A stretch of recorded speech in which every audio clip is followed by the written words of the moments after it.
This is Where We Live on Connecticut Public Radio. I'm Lucy Nalpathanchel, broadcasting remotely. There are 110 state parks and 32 state forests. You're thinking that's plenty of space to socially distance this summer, but some of the most popular ones are parks along the shore, and lately these parks have been reaching capacity and have closed to visitors by midday. Coming up, Katie Dykes joins us. She leads the Connecticut Department of Energy and Environmental Protection. She'll tell us how her agency plans to keep parks open while asking residents to continue practicing social distancing. Are you looking for new places to go with your family or unsure whether you should even visit a state park? We hope you join our conversation with Commissioner Dykes. That's coming up. First, Memorial Day is seen as the unofficial start to summer, but the last Monday in May was designated as a day to honor U.S. service members who've died. We wanted to talk to a Connecticut resident who serves in the military. So joining us now by phone is Jamie Cuticello. He's a captain and domestic operations officer in the Connecticut Army National Guard. Captain Cuticello, welcome to our show. Hey, good morning. How are you? I'm doing okay. So when did you first decide you wanted to join the military, and why the Connecticut Army National Guard? It's funny. I think if you look back at childhood, it's probably as early as 5 years old. I knew that playing Army in the woods was going to lead somewhere. But before that, I went to college for art, and I studied pottery, and I was a potter for a short bit and worked in art museums, and then decided that I had to get a career of some sort and become I went into finance, and then a couple things happened in life where I realized that public service was more geared towards my personality and some of the things I looked forward to in life. I mean, when I became a father, I realized that I could never tell my children to live their dreams if I hadn't done so myself, right? So I'm not a do as I say, not as I do kind of guy. Mm-hmm. That's interesting. So you were a potter, then you went into finance, and then you joined the Army National Guard. That's an interesting path. It is, but, critical thinking is that kind of truism through all those things. So problem solving, asymmetrical thinking, out of the box is kind of valued throughout all those fields. So it was one of the things that I picked up in art school and kind of moved towards the military, and it's fared me pretty well as far as, having a human approach, having an out-of-the-box approach rather than just relying on doctrine. And so you joined the military, would it be your late 20s? Much late 20s. Yeah, it's generous. I was 30. I turned 31 in basic training, so I was an older person. I'd been working in finance at the time, and then I went into project management, still doing some financial work. And then one day I came home from work and told my wife, "This is something I have to do. I have to do it." And so I kind of went from service branch to service branch and had a really good interaction with the Connecticut Army National Guard recruiters, and that was it. And they said, what would you like to do? And I said, I think being an officer would be interesting. And I knew nothing at the time. It was kind of almost an embarrassing conversation, but I knew nothing at the time. But it was the right fit, and they guided me in the right way. And, basic training and officer candidate school at Fort Benning, Georgia was probably one of the hardest but most rewarding parts of my life. Did you grow up in Connecticut, Jamie? I did, yeah. I'm a Connecticut native. I grew up in Guilford on the shoreline, so my summers were spent, on the beach or sailing, in the woods, hiking, something like that. So was it a culture shock to show up for basic training in Georgia? Yeah, that was an understatement. So when you go to basic training, they kind of ask you your educational background, right? So you fill out this questionnaire, and I had 2 master's degrees, which put a little bit of a bullseye on my head. But luckily, one of the guys that I shared a bunk with went to Harvard, and he had got his MBA there and his undergraduate at Penn. So I was spared. They're just like, "Oh, you're just a state school MBA." So I was like, "Cool, man." That saved me a lot. So they gave him the name Harvard. So Harvard got a lot more attention than I did. So you said that you brought up this idea with your wife, and she was supportive, but what about your family? Did you come from a military family? Was it surprising to them that you decided to become a member of the Connecticut Army National Guard? It's funny you say that. No, it wasn't surprising, but it was a struggle, I guess, right? So any parent is concerned about their child, no matter age, joining during wartime, right? I mean, we had been already involved in Iraq and Afghanistan, and it was the heat of the battle, and they were concerned. But my father had served in the late 60s and early 70s in the Connecticut Army National Guard, specifically in the 102nd Infantry, which I actually am a member of now. Mm-hmm. And that particular unit's got an unbelievably storied past. It's one of the oldest units in the country, and the longest serving infantry units in the country. So we've been involved in almost every battle, every war that you can think of. So there's a lot of history there. So when I try to humanize it with them, kind of like tell them, as a parent, you have to understand my version of parenting and my optics, and what I want for my children to see is that, sacrifice and self-service is extremely important in giving back to the community, right? So what was that like with 3 young children at home? And tell us about, have you been deployed overseas, and what was your support network for your family while you were away? Yeah, I was deployed almost 18 months ago, almost 2 years ago, and I was in Poland and parts of Eastern Europe, Central Europe, and it was hard. I mean, life happens at home, and there's really nothing you can do. So you have to find a good group of people that you can rely upon and have open conversations with while you're away. And so a lot of my good Army friends and civilian friends and some senior leaders really stepped up in ways I couldn't even imagine. I mean, so, it's a hard thing to explain to a young child, like, hey, Dad's going away for a year, and, best case scenario, he's coming home. Worst case, he's not. I mean, how do you broach that? You can go to your local bookstore and find Daddy's going to war, but, it wasn't a wartime deployment at all. So It was a very complicated conversation. Well, then if it's not war, then why do you have to go? I have a very astute 5-year-old who was just kind of like, running me through the ringer. And, you can't lie. You got to be honest. And that's with any relationship, right? I mean, you have to have good sounding boards that are neutral, and you also have to have, supporters, but you also have to lead with your heart and your honesty.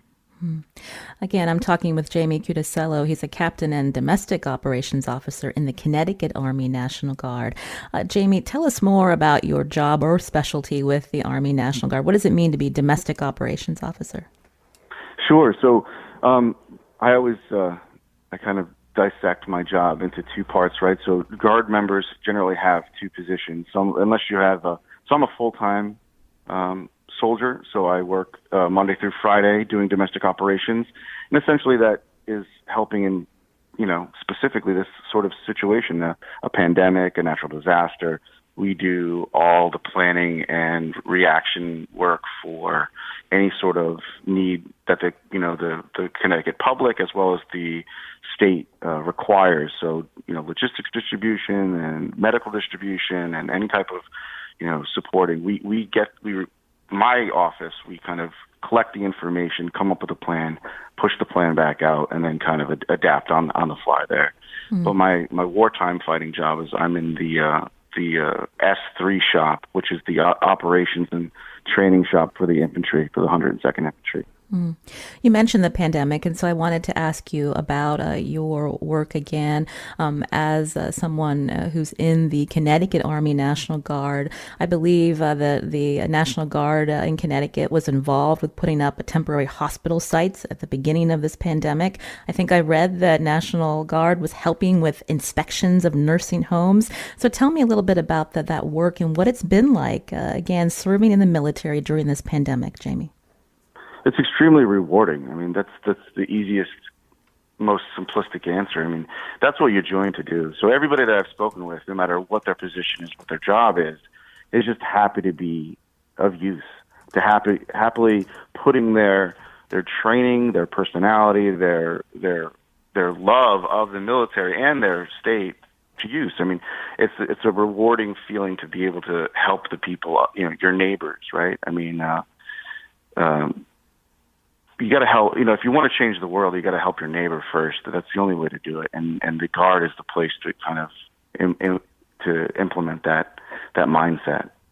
So regardless if it's a soldier just putting up a tent or a soldier dealing with sick personnel, they're doing their job, and they're doing it with the same amount of passion as anybody else. So it's rewarding.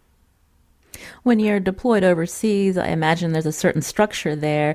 But when you're doing this domestic work, again, you're close to your family, but you've also have all these other responsibilities. Can you talk about how there's differences with being deployed overseas versus what the work that you and your fellow guards, men and women, are doing now in Connecticut? Sure. Yeah, absolutely. It's extremely complicated. It's much more complicated, right? I mean, so there's and advantages to both. But when you're overseas, like, you kind of wake up and go straight to your job. For me, my job was in the same building I slept in. And so it was kind of like you never stopped working 7 days a week. You just worked, or you went to the gym, or you ate. And that was pretty much it. You didn't really have a lot to worry about. But when you're home, it's kind of like, when you're at work, your boss is like, "Are you locked in?" And then when you're home, your spouse or your partner is going to be like, "Well, are you locked in?" And it's kind of like, "Well, yeah, but I still have to think about all this other stuff going on." I mean, I'm lucky enough to have unbelievable leadership that supports and has open conversations with kind of like where you're at mentally and physically and work-wise. Like, are you good? Do you need anything? Can I help you? Like, that's what leadership, my experience has been, is that there's been a lot of understanding. So, but to your point, like, it's just so much more complicated when you get home and it's, already 8 or 9 o'clock at night and you've been out of the house since 5, and your kids want to say hi to you, but you got a phone call to take, or you got to, hop on the computer or something. So, I'm not the only person that lived that life. There's many people that are working since day one, 7 days a week. So. And how is the Guard helping prepare people who may be deployed overseas right now? You already worry about your family of friends when you don't see them, but the fact that you may have service members, again, serving overseas in some capacity, and their family and friends are dealing with this pandemic, this public health crisis, Jamie. Sure. I mean, for me, all that starts with the soldier, right? So as a leader, I was a company commander for a long time.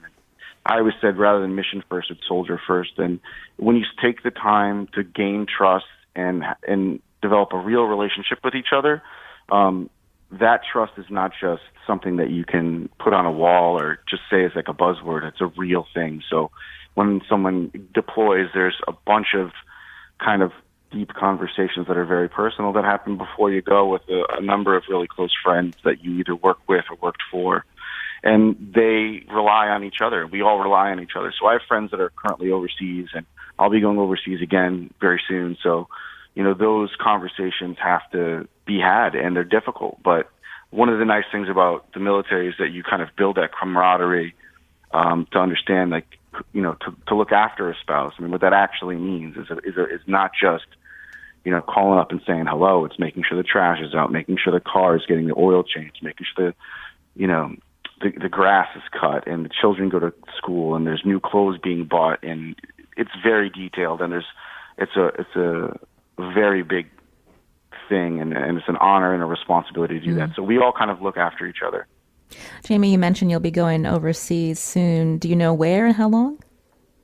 Yeah, I know where I'm going, and for a year. It's I don't know if we can. No, but it's gonna. If you can't say, that's fine. But the fact that you'll be away for a year. Yeah, another year. Yep, another year. So it's going to be an interesting trip, and I'm excited. And it's one of those things that you train for and you look forward to. And again, the military is not for everybody, but it is for everybody at the same time. And by that I mean it's every walk of life, every certain type of person is always welcome to serve, and we welcome everybody with open arms. And it takes a special individual to do our job, and it's an honor to be with the people that I'm working with now. We're talking with you again in the lead up to Memorial Day weekend. The general public often thinks of this weekend as the unofficial start of summer, picnics, hanging out with friends. But as someone who serves in the military, this weekend has a different meaning to you. How do you usually mark this weekend? For me, it's just a time with family. I mean, some people get funny about enjoying the time because it's more of like an honor to those who have passed before. But I mean, it is a time of relaxation. It's a time of release. It's a time of sharing food with each other and friends and gathering in small groups. I mean, that's normally what I do. Is just it's my wife, my kids, and some close friends, and have a barbecue. And if it's made up of more soldiers than civilians, we talk about some of our friends that are no longer with us, but that sort of conversation happens all year round.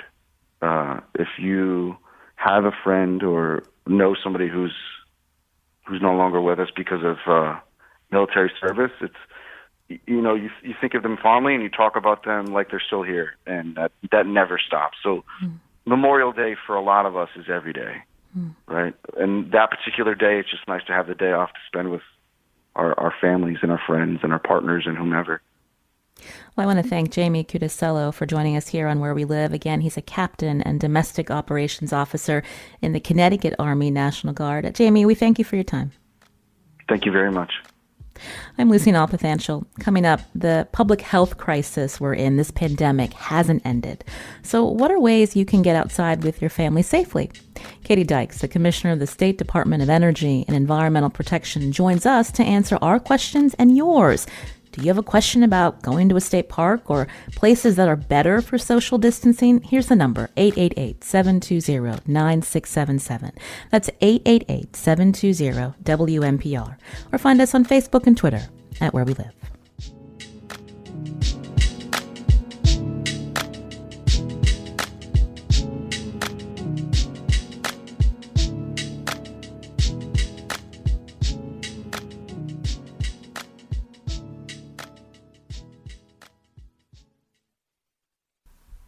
This is Where We Live on Connecticut Public Radio. I'm Lucy Nalpathanchel. There are 110 state parks and 32 state forests. You're thinking that's plenty of space to socially distance this summer, but some of the most popular ones are parks along the shore. And lately, these parks have been reaching capacity and have closed to visitors by midday. Are you looking for new places to go with your family, or are you unsure whether you should even visit a state park during this holiday weekend? You can join us, 888-720-9677 with your questions. That's 888-720-WNPR, or find us on Facebook and Twitter at Where We Live. Joining us now via Zoom is Katie Dykes. She's Commissioner of the Connecticut Department of Energy and Environmental Protection, also known as DEEP.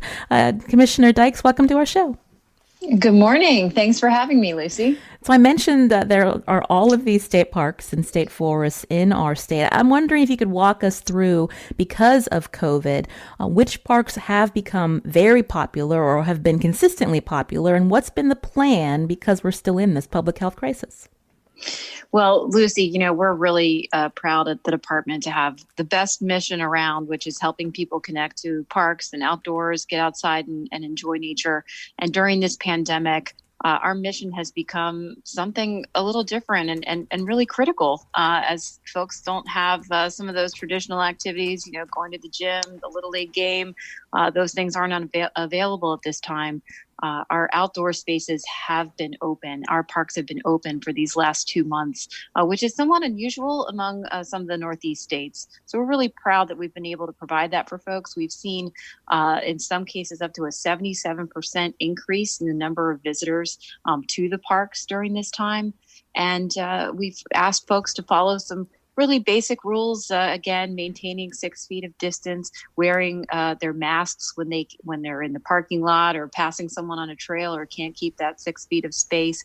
And most importantly, checking ahead and trying to avoid some of the really popular parks that tend to fill up and close to capacity a little earlier and more frequently than we're used to, just again, because of the high level of use that we've had during the spring. So, some of those are really familiar to folks. The shoreline parks, certainly, Hammonasset, Sleeping Giant, a number of these that are really popular, again, have proven to be, filling up more frequently than usual.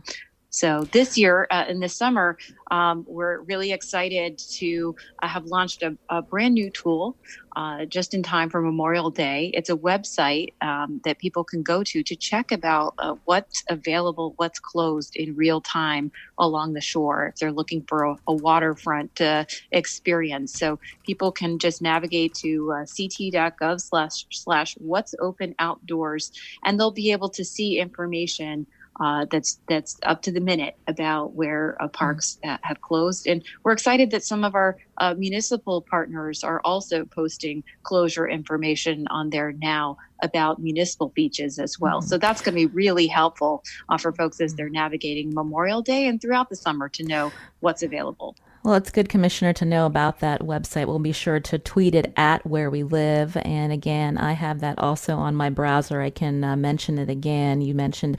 portal.ct.gov/what's open outdoors, where residents can check to see which parks in real time are open. That is a good tool to have. If they scroll down, they can see the parks listed as well as an open status or closed, and whether swimming is allowed. And I guess that's my next question, because we have some shoreline parks. Are those parks, saltwater beaches, are those able to have swimming versus the inland parks, Commissioner Dykes? Right. So headed into Memorial Day, that's the operational plan that we're working under. We are allowing for swimming at the shoreline parks. We've been following guidance from the Department of Public Health that recreational swimming is not a known transmission source for coronavirus. So we're supporting swimming at those shoreline parks. At this time, we're not allowing that at our inland parks.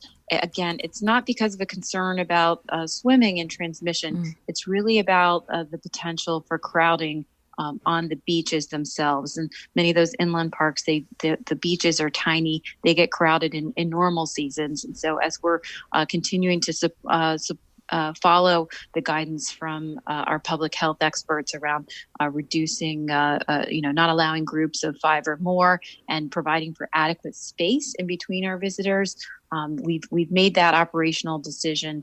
And so we're going to be focusing on supporting swimming at the shoreline parks for now, and then we'll see.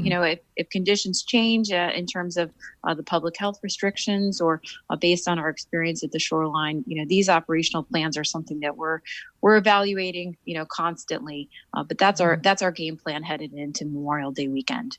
And you can join our conversation again with Commissioner Dykes of the Connecticut Department of Energy and Environmental Protection as we talk about being outside safely, especially this weekend, this holiday weekend. The number to call in with your question, 888-720-9677. That's 888-720-WNPR, or find us on Facebook and Twitter at Where We Live. Before I take some calls, Commissioner Dykes, I went on your website, and it on the COVID response, it said in consultation with local and public officials, this was back in April, Kent Falls State Park and Seaside State Park, so Kent Falls and Kent, Seaside State Park and Waterford will be closed. Is that still the case, and why? Yep. So we did earlier in the season make closure decisions for those 2 parks. Again, we were evaluating based on the features and the layout of those parks. If you're familiar with Kent Falls, for example, a lot of the traffic focuses on the one trail. There's handrails. Folks are concentrated there. We've been doing daily monitoring of all of our parks and evaluating how social distancing is going. And so based on those reports and seeing some trends over time, we made a difficult decision there to close those indefinitely. But we were able to keep our statewide park system open.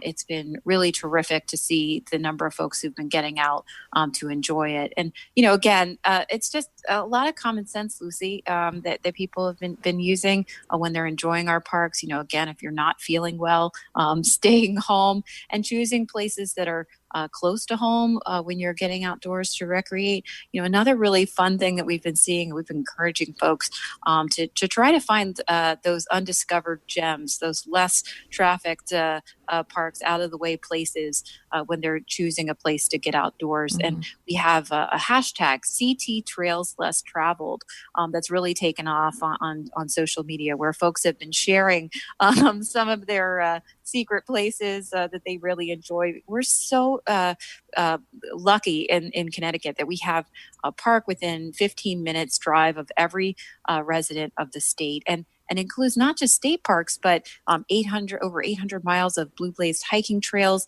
Land trusts have remained open. We have bike paths. We have our fishing season has really taken off. The mountain biking. There's just a ton of outdoor recreation options that people have. So as you weigh, heading to a beach and doing some of the traditional things over Memorial Day and the possibility that those shoreline parks may close early, it's a great reminder to folks to get creative and try out some new experiences around the state. And CT Trails Less Traveled, that hashtag has been really fun to follow.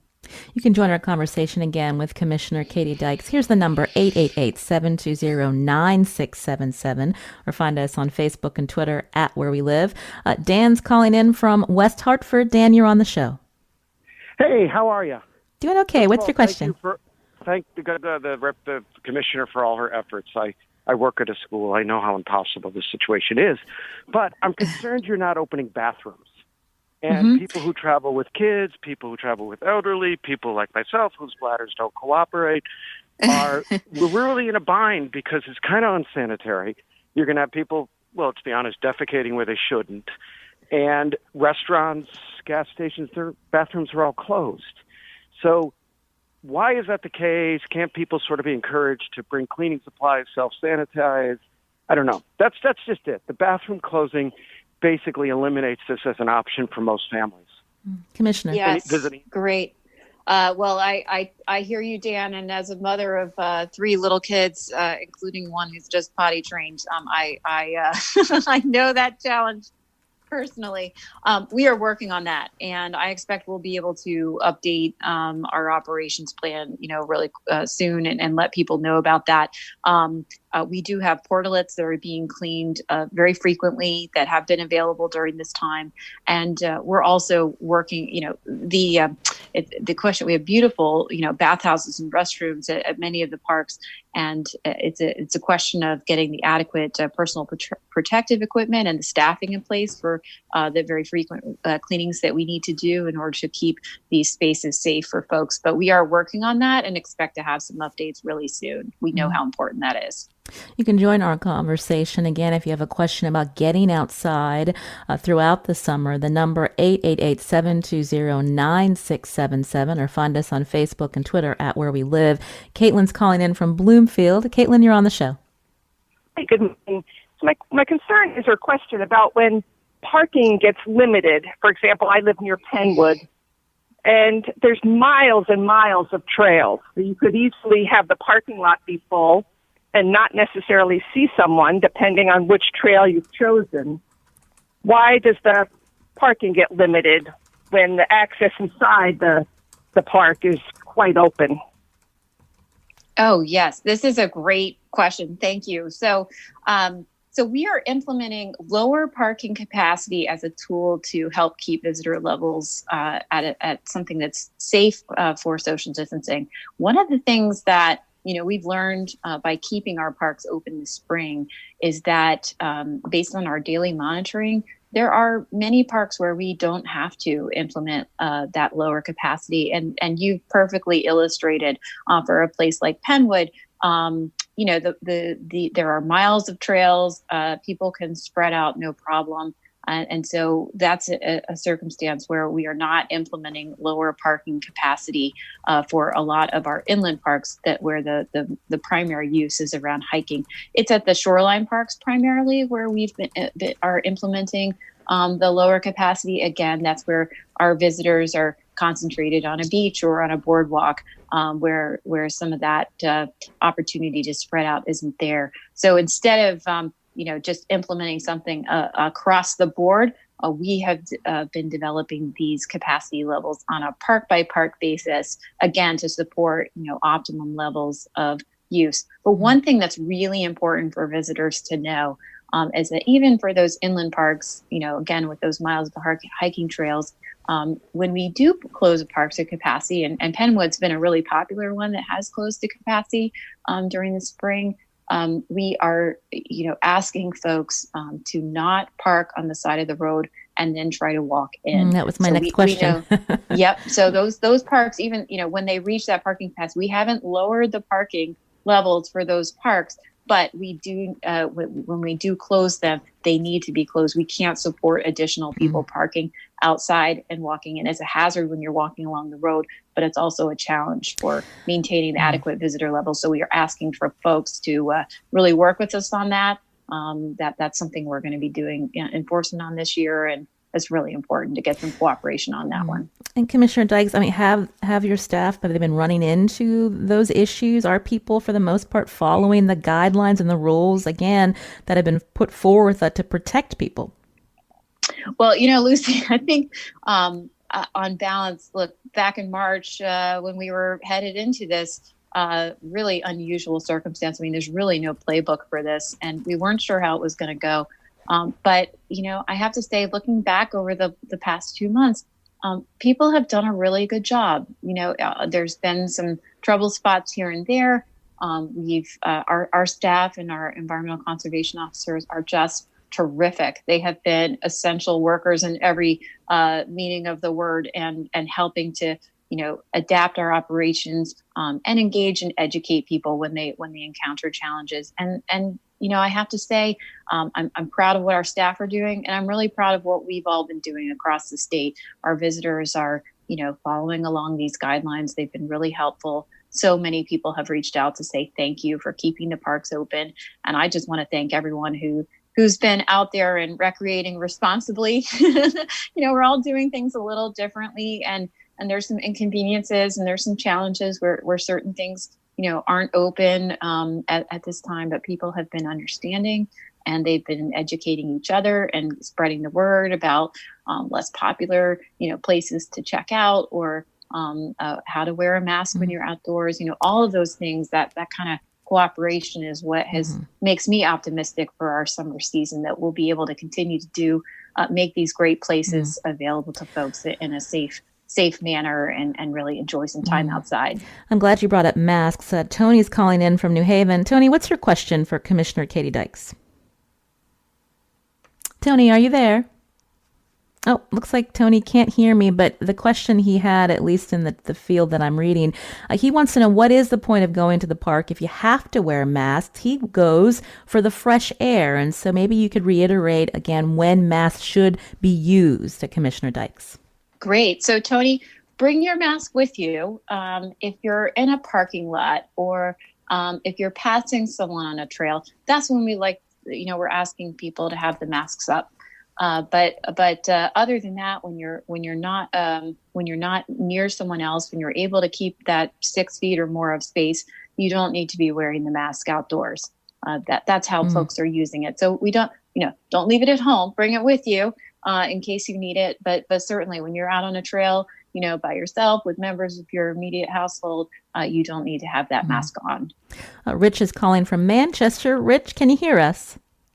Yes. Hi, Lucy. Listen to your show every day. I love it. Oh, thank you. I have it on all day at work, so I probably should be spending more time working. But at any rate, Commissioner, I have a quick question for you. My family and I were enthusiastic hikers, and we love the Sky's the Limit hiking challenge that you guys put on every year. We were looking forward to the release of this year's hikes in March, and we understand why you put off releasing them because of the COVID response and the fear of overcrowding. But I'm wondering if you have plans in releasing those hikes. We are excited about checking them out. It's a great opportunity to check out parks and trails that we would never otherwise even know about. So what is your timeline on that? I hear you. So, and I have to say, my kids were so excited about doing Sky's the Limit this year, and they made T-shirts and the whole thing. So, we're really enthusiastic about that program, and we appreciate everyone's patience and understanding. The theme, as it turned out, for Sky's the Limit that we were working on for this for this year is bridges and boardwalks, if you can believe it, which are, boardwalks particularly challenging locations for Nix that. social distancing. So we had to go back to the drawing board a little bit. So we are looking to make some updates there for folks, but it's just that unfortunate coincidence that the areas we were focused on this year not so consistent with social distancing. But I really am grateful for your enthusiasm about the program, and stay tuned. We are looking to have some updates on that front for folks. But and it's a great. I would love for your family, as you think about it, since as hiking enthusiasts, participate in our CT Trails Less Traveled hashtag effort. Getting out there and kind of taking that same spirit of the sky's the limit to choose some hikes and share them with our community to help people benefit from your knowledge of special places is something you can really do to help us give back. You're hearing Katie Dykes again. She's commissioner of the Connecticut Department of Energy and Environmental Protection, also known as DEEP. You can join our conversation, especially if you have a question, again, about how to be outside and to do it safely during this public health crisis. The number, again, 888-720-9677, or find us on Facebook and Twitter at Where We Live. Commissioner Dykes, Betty writes on Facebook, I'm concerned about people complying with the guidelines to ensure social distancing and group size. She agrees with you that the conservation officers and DEEP staff are terrific, but she wants to know, how can I be assured that the conservation officers will be able to do this, to make sure people are complying? What are the consequences for guidelines not being observed? Who can people contact if we note issues going into parks, especially this holiday weekend? Mm-hmm. Well, I really appreciate the question. And I know we've been appreciative of folks, when they're out of a park, if they have a question, they've been talking to our park staff or letting us know if they have concerns or seeing a group that they're concerned about, that's exceeding the numbers of 5. We have park staff, our environmental conservation officers that are out there. They're out on the trails. They're checking. They're doing monitoring, especially during those peak hours of the day, to let us know, to keep track of how it's going. We've done some things, just making some little adjustments. For example, we've stacked up a lot of our picnic tables, and closed some of our pavilions. We've had to close the tower at the top of Sleeping Giant. Those are things that we put in place just to help deter and discourage those gatherings. By and large, folks are doing a really good job with following these rules. Just recreating outdoors itself is participating in activity that is lower risk and is helping alleviate some of the crowding that otherwise might be happening in smaller, municipal parks, for example. Of course, there's always going to be some gap, in compliance and enforcement. We're trying to focus here on the positive. By and large, people are following it. And if you look across the board, the state, we've been able to achieve significant reductions in hospitalizations, over these last several weeks. That's what's enabling the governor to lift a lot of the restrictions in this first phase of reopen. We're winning the overall battle here. And folks' general, compliance has been a really important part of that. So, but is there a hotline or something for people, especially if they're in a more remote park and they notice an issue, Commissioner? Sure. They can, again, reach out to our park staff. If they see a staffer or an environmental conservation officer, chances are, we're aware of the issues. But feel free to reach out to park staff when you're at one of those facilities. Before we head to break, I did want to ask about, because this is, again, Memorial Day weekend, people are going to be going to those shoreline parks. People want to swim. Will there be lifeguards? And if not, what happens if there's an emergency, Commissioner Dykes? Right. So we won't have lifeguards in the chairs at the shoreline parks this weekend, but we are working on towards that through later this month. We are part of that again is back to ensuring that we have enough lifeguards hired as we've been ramping up to this rather unusual season. Also, that we've got them trained in the latest guidelines from the American Red Cross around how to respond in a way that's safe for them, and ensuring that they have adequate personal protective equipment. So we have lifeguards that will be, present, acting more as rangers, and then our focus will be on getting them up into the chairs to do the more traditional, providing the more traditional lifeguard operations that folks are used to. So, but we're really excited about the summer opportunity. I think the weather is warming, and folks are really excited about getting out and enjoying the beaches, and we're confident we'll be able to provide for that experience. It's going to look a little different than what people are used to, but it's a good time to reflect on all the progress we've made over these last couple of months, and being able to regain a little sense of some normalcy of part of those traditional aspects of our summer outdoor recreation habits. You're listening to Where We Live on Connecticut Public Radio. I'm Lucy Nalpathanchel. Again, Commissioner Katie Dykes is with us. Coming up after the break, we're going to hear how some of the shore towns are handling this very unusual start to, again, the unofficial start to summer, Memorial Day weekend. We're going to hear from the town of Madison. And you can join us too. Find us on Facebook and Twitter at Where We Live.